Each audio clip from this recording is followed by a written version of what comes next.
அனைவருக்கும் வணக்கம். நம்ம இப்போ வந்து மோஸ்ட்லி நிறைய பதிவுகள் நம்ம இன்ஸ்டாகிராம் பேஜில் பார்க்குறோம் இல்லைங்களா?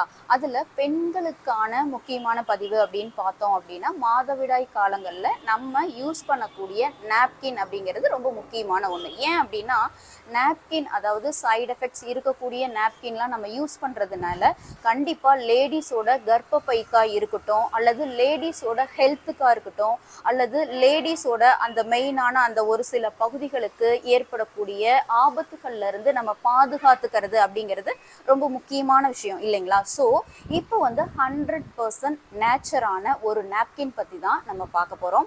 இந்த நாப்கினில் பார்த்தீங்க அப்படின்னா, அதாவது 2 சைஸஸ் இருக்குங்க. எக்ஸல் சைஸும் இருக்குது, டபுள் எக்ஸல் சைஸும் இருக்குது. நான் வந்து ஆல்ரெடியே ஒரு பதிவில் சொல்லியிருக்கேன், அதாவது இந்த ஆனியன் சிப்போட இம்பார்ட்டன்ட் பற்றி சொல்லியிருக்கேன் இல்லைங்களா? இப்போ இன்னொரு முக்கியமான இம்பார்ட்டண்ட்டான விஷயம் இதில் என்ன இருக்குது அப்படின்னா, ஆனியன் சிப்பை சுற்றிலுமே வந்து நார்மலான காட்டன் மட்டும் கிடையாதுங்க. கற்றாழை அதாவது ஆலோவேரா அந்த ஜெல் பயன்படுத்தி தான் இந்த நாப்கினை வந்து மேக் பண்ணியிருக்காங்க. எப்படி அப்படின்னா, நார்மலாக நம்ம வந்து பீரியட்ஸ் டைமில் பார்த்தோன்னா ஒரு ஹீட்டாக இருக்கிற மாதிரியான ஒரு ஃபீல், அந்த இடம் எல்லாமே வந்து ரொம்ப ஹீட்டாக இருக்கிற மாதிரி இருக்கும்.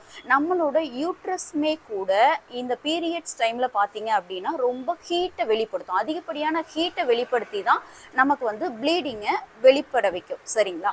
ஸோ அந்த மாதிரி டைமில் இந்த கற்றாழை ஜெல் இந்த ஆனியன் சிப்பை சுற்றிலும் இருக்கிறதுனால நம்மோட ஃபுல் பாடி ஹீட்டையுமே கூட கண்ட்ரோல் பண்ணக்கூடிய பவர் அப்படிங்கிறது இந்த ஆனியன் சிப்பை சுற்றி இருக்கக்கூடிய இந்த நாப்கின், ஆனியன் சிப்பை சுற்றி இருக்கக்கூடிய இந்த நாப்கின்ல 100% இருக்குது. ஸோ நீங்கள் இதை வாங்கி பயன்படுத்தி பார்த்தீங்க அப்படின்னா, ஜஸ்ட் இதை வந்து ஒரு லேடிஸாக வந்து விளம்பரத்துக்காக மட்டுமே சொல்லாமல், நானுமே இதை பயன்படுத்தி இதோட இம்பார்ட்டண்ட், இதோட பெனிஃபிட்ஸ், இதோட ஃபீச்சர்ஸ் நம்மளை வந்து